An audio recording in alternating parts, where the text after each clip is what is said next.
Trademarks are all around us every day. Word marks such as Kodak, logos such as the Nike swoosh, and shapes such as the Coca-Cola bottle. These are all trademarks. But did you know the term also covers other things, such as slogans, for example, L'Oreal's "Because You're Worth It," and sounds, perhaps the most well-known being Intel's 3-second chord sequence, which is used with the Pentium processor. Even a smell can be trademarked. A trademark can be registered and indicated by the R symbol, or unregistered as indicated by the TM symbol. A registered trademark is a very valuable asset.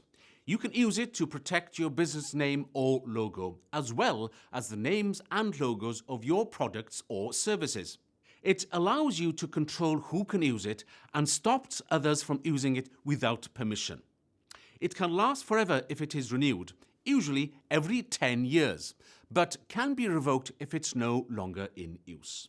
Before you start using a trademark and before you spend money on applying it to a website, leaflet, or other marketing material, make sure you check that your chosen mark or name is not already registered to someone else. A thorough trademark search needs to be carried out by a professional, although you can do a quick trademark search online as a first step. In the UK, that would be through the UK Intellectual Property Office, the IPO, and in Europe through the OHIM, the Office for Harmonization in the Internal Market. Look at the detail in this module for the various web addresses. Trademarks are registered in particular classes for particular goods and services. The NICE classification system classifies goods and services under 45 broad headings. You'll need to identify the classes and the particular goods and or services for which you want to register the trademark. If your trademark falls into more than one class, you have to pay for registration in each category. In some countries, like the UK, there is some protection for trademarks even if they are not registered. But unregistered trademarks have far less protection than registered trademarks. For example, in the UK, an unregistered trademark may be protected by the law of passing off. This prevents a third party from passing off their goods as yours.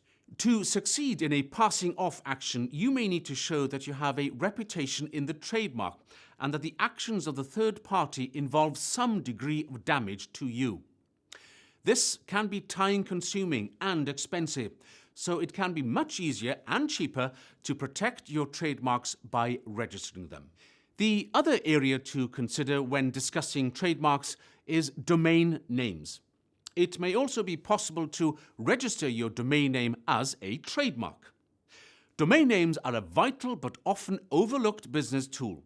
Obtaining the best domain name for your business can be crucial. They are regulated separately from trademarks and company names, and registration of a domain name does not confer any trademark rights.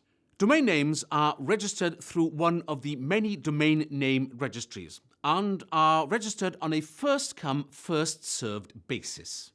But be aware of cyber squatting. This is where a third party registers a domain name corresponding to a known trademark or business name in bad faith, and where they have no right to do so. Trademarks are an important part of your business. Make sure you are protecting them. And if you need professional help with trademarks, go to the Institute of Trademark Attorneys.